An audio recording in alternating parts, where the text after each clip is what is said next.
ఏపీలో గంజాయి మాదక ద్రవ్యాల నిర్మూలన కోసం రాష్ట్ర ప్రభుత్వం ఏర్పాటు చేసిన గరుడ టీం బృందం అవనిగడ్డలో మెడికల్ షాప్లో తనిఖీలు చేపట్టింది. Vigilance and enforcement IG Ravikrishna నేతృత్వంలో ఈ తనిఖీలు చేపట్టారు. పలు మెడికల్ షాపులలో ఉన్న లోపాలను గుర్తించి అనుమతులు లేకుండా నిల్వ ఉంచిన మెడిసిన్స్ ను స్వాధీనం చేసుకున్నారు.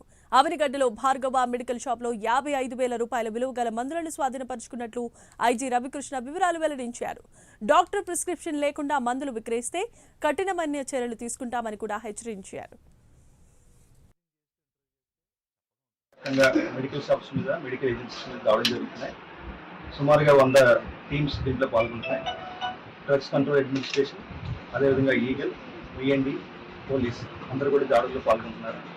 దీంట్లో పెద్ద ఎత్తున మాకు అవకతవకలు కనిపించింది. ఈరోజు అవనగట్టులోని మెడికల్ షాప్లోని సుమారుగా 55,000 సంబంధించిన ట్రెమడాల్ ట్యాబ్లెట్స్ గత 2 సంవత్సరాలుగా ఇది విక్రయించడం ప్రిస్క్రిప్షన్ లేకుండా, ఇది ఎన్డీపీఎస్ చట్ట ప్రకారం కూడా కఠినమైన నేరం, అది కమర్షియల్ క్వాంటిటీ కింద వస్తుంది. అదేవిధంగా ట్రెమడాల్ ఇంజెక్షన్స్, అల్ట్రాచోలం, ఇంకా ఇతరత్ర విషయాలు కూడా చాలా వైలేషన్ దీంట్లో కనిపించింది.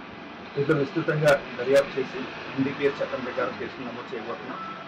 ఎన్డీపీఎస్ చట్టం ప్రకారం మీకు 10 సంవత్సరాల నుంచి 20 సంవత్సరాల వరకు కూడా జైలు శిక్ష పడే అవకాశం ఉంటుంది.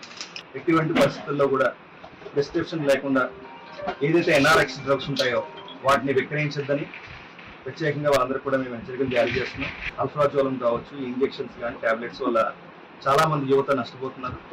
యువత కూడా చాలా జాగ్రత్తగా ఉండాలి, వీటికి బానిసలు కావద్దని ఈగల్ కంట్రోల్ సెల్కి ఖచ్చితంగా సమాచారం అందించాల్సిందిగా ప్రత్యేకంగా విజ్ఞప్తి.